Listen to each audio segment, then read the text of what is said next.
kadung pendem. Assalamualaikum warahmatullahi wabarakatuh. Waalaikumsalam Alhamdulillah, warahmatullahi wabarakatuh. alhamdulillahalamin, wassalatu wassalamu ala asrofil anbiya wa mursalin Sayyidina Muhammadin wa ala alihi washabihi ajmain. Alhamdulillah, kali lagi kita malam ini bertadabbur alam. Bertadabbur alam adalah untuk mendapatkan sebuah ibroh, untuk mengarungi kehidupan kita baik dunia maupun akhirat. Kita di sini di malam ini ada istri saya yang selalu sangat setia mendampingi saya. Ada Mas Ido, ini santri. Nah, ini kalau dalam pemayangan ini bisa diibaratnya sebagai cantriknya. Dan saya tak lupa dikawani oleh Ustadz saya, yaitu Gus Pur. Segendalu Gus Pur. Malam ini pengen minta penjelasan ya, mumpung ini malam sudah lewat jam 9 ya, kita minimal ada sebuah ibroh pembelajaran. Apa sih yang saya pelajari, yang saya mau tanyakan itu adalah masalah guru sejati. Nah, monggo diwedar apa sebenarnya dan hakikatnya daripada guru sejati tersebut. Ini baik dari wawasan Jawen maupun khususnya wawasan keislaman.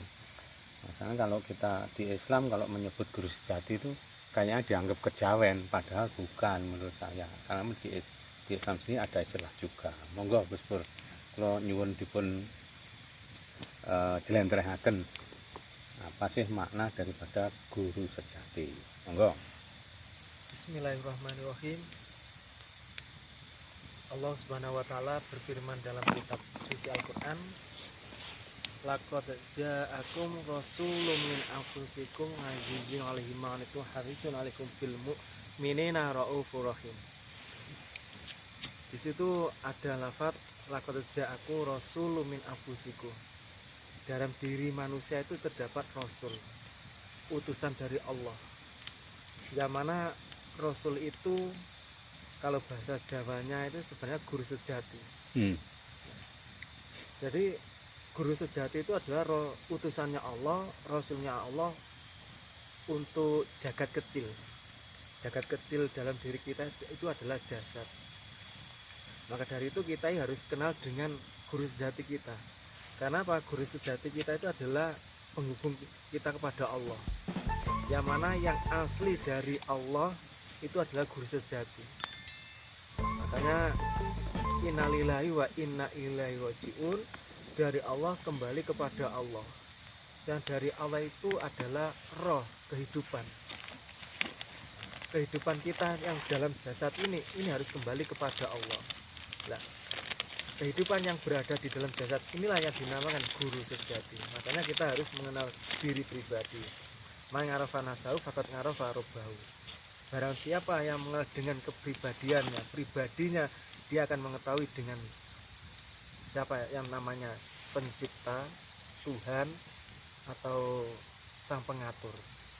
Makanya kalau kita nggak mengenal dengan pribadi kita, Rasul dari Allah, guru sejati, kita tidak akan bisa memahami tentang Allah. Makanya yang dinamakan guru sejati, bahasa Arabnya itu adalah Rasul. Rasul hakiki dari Allah itu adalah roh yang dihidupi oleh Nurullah. Itu guru sejati. Oh, ngeten.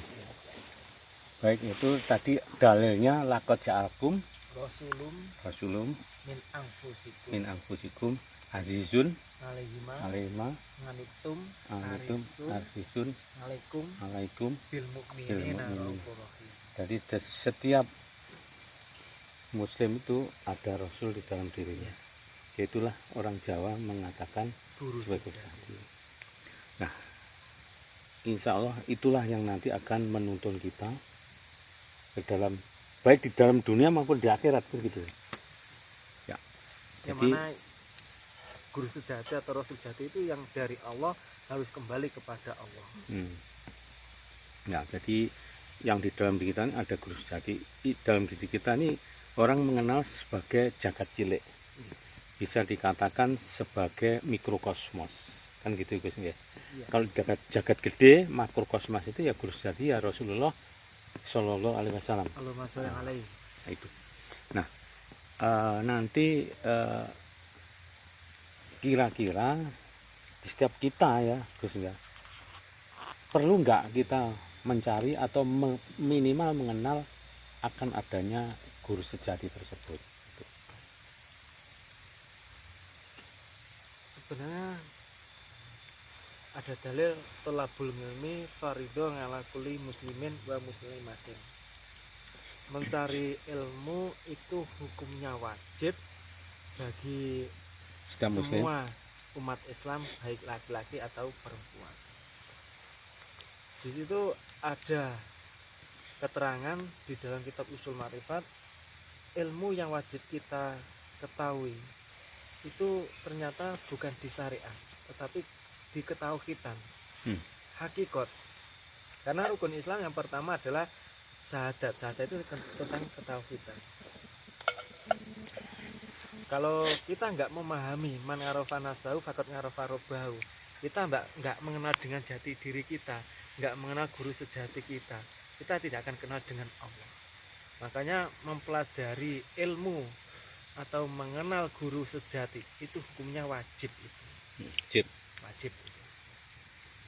Nah, karena itu kalau secara syariat mungkin ya selesai kita mengenal ilmu ya ilmu dari Rasulullah SAW. Seperti halnya mungkin melaksanakan perintah dan menjauhi larangan seperti itu ya, sholat, zakat, puasa, haji dan sebagainya itu yang. Tapi yang juga tidak kalah penting secara hakiki, kita harus betul-betul mengenal akan guru sejati yang nanti insya Allah akan menuntun kita ya, gitu guys ya, dari baik dunia maupun akhirat kan gitu. Nah, kira-kira nanti bagaimana ya cara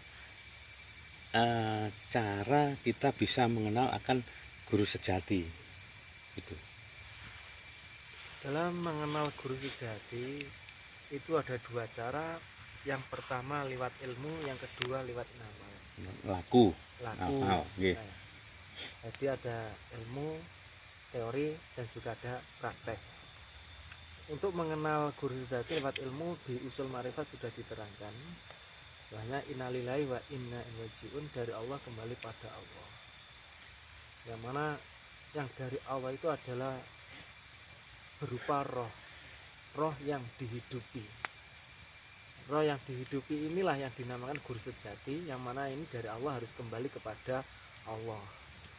Jangan sampai guru sejati ini nyasar di neraka. Lebih-lebih guru sejati ini cuma berharap masuk surga saja. Jadi innalillahi wa inna ilaihi raji'un, guru sejati itu dari Allah harus kembali kepada Allah. Itu ilmunya. Amalnya ada. Ya, mungkin amalnya di skip dulu aja ya.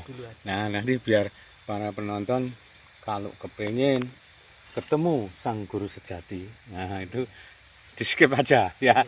Kita skip saja. Silakan data di Raseta channel Malang. Ya, kita skip saja karena ini sangat bagi hidup ya, sangat apa ya, bukan sangat penting saja, tetapi sangat betul-betul sangat utama kalau kita betul-betul mengenal adanya sang guru sejati tersebut. Nah, oleh sebab itu monggo ini kita belajar ilmu agama itu tidak belajar kulitnya saja, artinya dalam hal syariatnya, jadi juga belajar hakikat atau belajar isinya. Jadi antara wadah dengan isi harus seimbang gitu guys. Oke, monggo sebelum kita tutup ini ada pesan masalah guru sejati, monggo guys. Kita harus tahu bahwasannya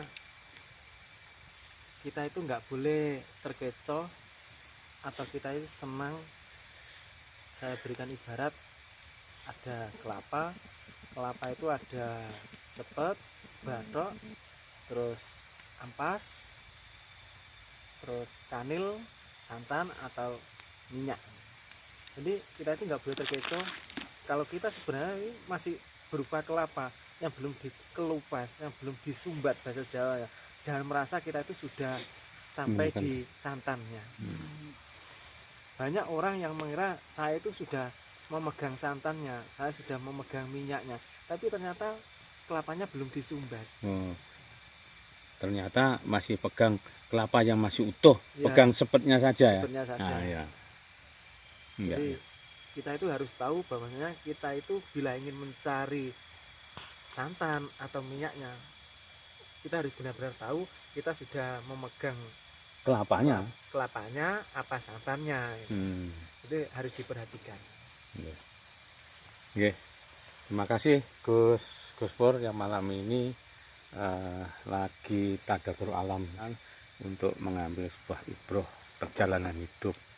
Nah, ini mudah-mudahan apa yang kita lakukan malam ini selalu mendapat ridho Allah Subhanahu wa Amin, taala. amin, amin, amin, amin. Demikian. Dunia seisinya itulah ayat dari Allah. Ayat yang dinamakan ayat-ayat kauniyah. Kan gitu ya, gitu.